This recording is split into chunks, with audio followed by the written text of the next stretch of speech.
চাচার মতো কিপটালো এই গায়ে হার নাই। অভাব অনটন অনেকেরই থাকে, কিন্তু খাস আসার মতো কিপটা মানুষ জগতে আছে। কিরে তোরা কারে লয়ে কথা কইতেছস? তোর বাপের কথা কইতেছিলাম।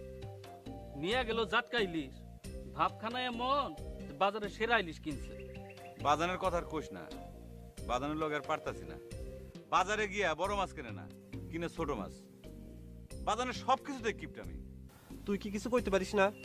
শুধু আমি কেন, দুনিয়ার ব্যাপক মানুষ কইলেও বাজানের কিপটামি যাইব না। যাই রে। এই না মাছ ধরো। বাবা এতক্ষণ বাজারে থাইকা এইটুক ইলিশ মাছ আনছেন? এইটুকু ইলিশ মাছ? এইটুকু ইলিশ মাছের দাম কত জানো? জানি, মাছের রাজা ইলিশ। আপনি কি পুঁটি মাছের দাম ইলিশ মাছ পাইবেন? আমার তো আয় বুঝা ব্যয় করতে হইব।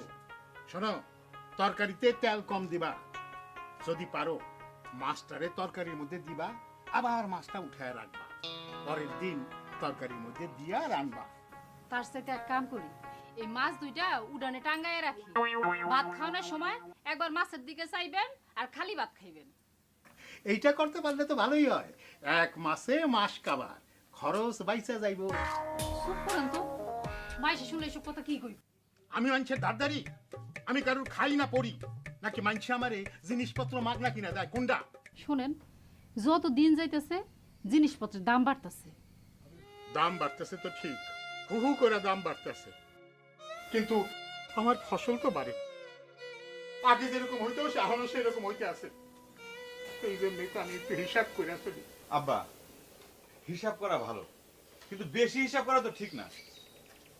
টাকা বাঁচানোর লাগা মাথায় কম তেল দিয়া তুমি গোসল করতে কও, টাকা বাঁচানোর লেগা টুথপেস্ট কিনে না দিয়া কও দাঁতন দিয়া, আর কয়লাতে দাঁত মাজতে।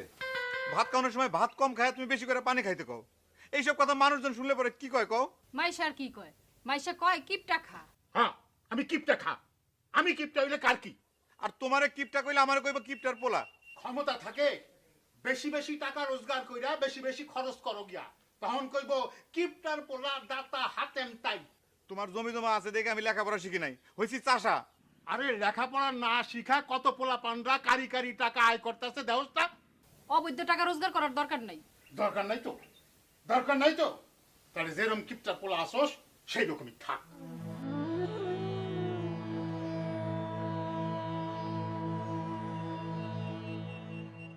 এমন করে পোলারে না কইলে হইতো না। এই তুমি চুপ করো। যেরকম অল্প তেল দিয়ে মাছ রাঁধতে কইছি, তরকারি রাঁধতে কইছি, এই কাম করো।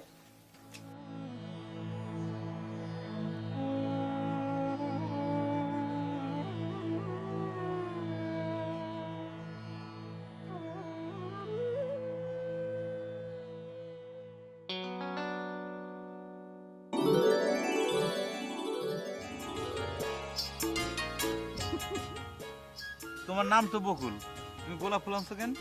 ইস, আমার বকুল নাম বললে সবসময় যে বকুল ফুল আনতে হইব তার কোনো মানে আছে? তাছাড়া সব ফুল কি সবসময় ফুটে নাকি? হ্যাঁ, ঠিক কথাই কইছো।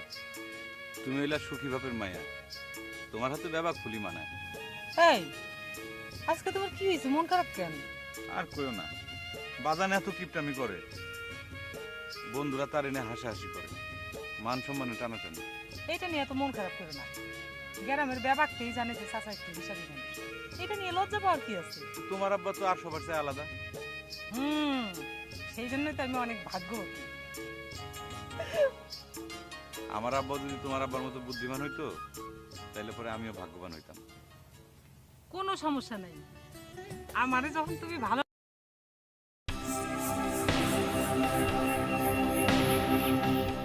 বকুল, তুমি বড় হয়েছো। বড় হইলে মায়া করে বাড়ি থাকতে হয়, সেটা তুমি জানো না? জি জানি আব্বা। জানলে পথে পথে ঘুরে বেড়া কেন? আব্বা, আমি তো অন্য কারোর সাথে ঘুরি না, আমি খালি নয়ন ভাইয়ের সাথে ঘুরি। নয়ন ভাইয়ের সাথে আর ঘুরবা না। নয়ন নয়ন কইরা বয়স তো কম হইল না। কেন আব্বা? কারণ আমার অবস্থা আর নয়নের বাপের অবস্থা এক না। তাদের সংসারে অভাব, আমার সংসারে কোনো অভাব নাই। প্রতি বছর আমি অনেক ধান বেচি। নয়নের বাপ যে ধান পায় তাতে তার খোরাকই হয় না।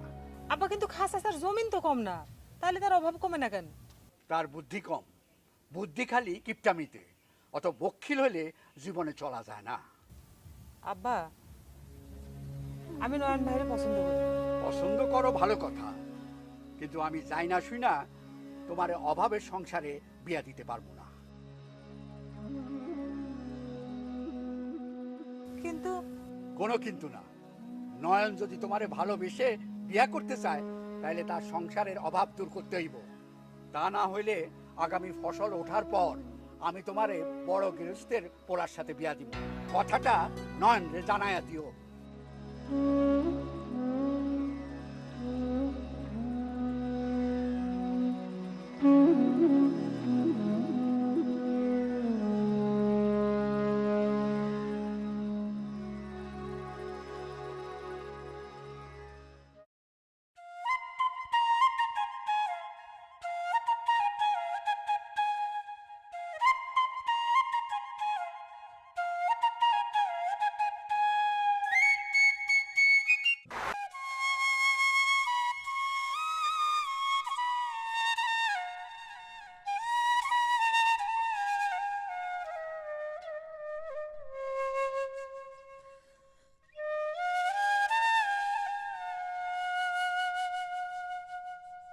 নয়ন যদি তোমারে ভালোবেসে বিয়া করতে চায় তাহলে তার সংসারের অভাব দূর করতে হইব।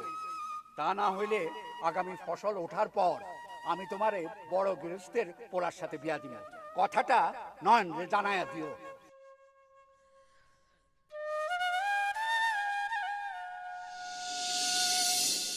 এটা তুমি কি বললা বকুল? যা সত্য তাই বলছি। বাপজান আমারে সময় বাইন্ধা দিছে, আমি তোমারে সময় বাইন্ধা দিলাম। সামনে মৌসুমের ধান ওঠার পরে তোমার আমারে বিয়া করতে হইব। আমি তো তোমার আজকেই বিয়ে করতে চাই, কিন্তু কি করুম কও? আমাকে অবস্থা তো তুমি জানো, জমি জমা আছে কিন্তু ফসল ভালো হয় না। যতই ভালো করে চাষাবাদ করি, যতই বাইন দেই, কিন্তু ফলনটা ঠিক মতো হয় না। একদম ফালতু কথা বলো না তো নয়ন। আমাকে যদি ফসল ভালো হয়, তোমাকে হয় না কিসের জন্য? কি করবো কও? বাজানরে কত বুঝাই, কিন্তু সে আমার কোনো কথাই শোনে না। আমি এত শত বুঝি না। আমি তোমারে ছাড়া কাউরে বিয়া করতে পারবো না। তোমার জন্য আমি আর কত অপেক্ষা করবো? বাপজানের বাইন্দা দেওয়ার সময়ের ভিতর তোমার যা করণীয় করতে হইব। এর চাইতে আমি বেশি অপেক্ষা করতে পারবো না।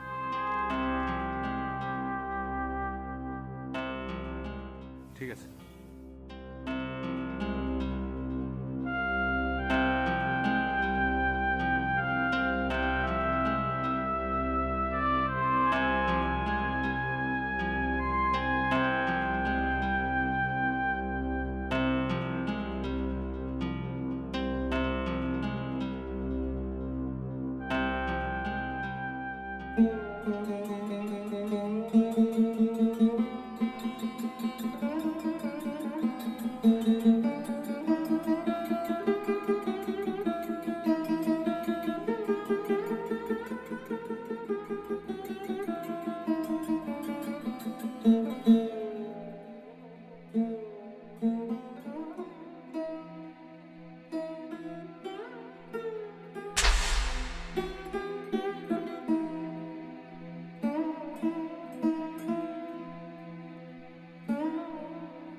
Thank you.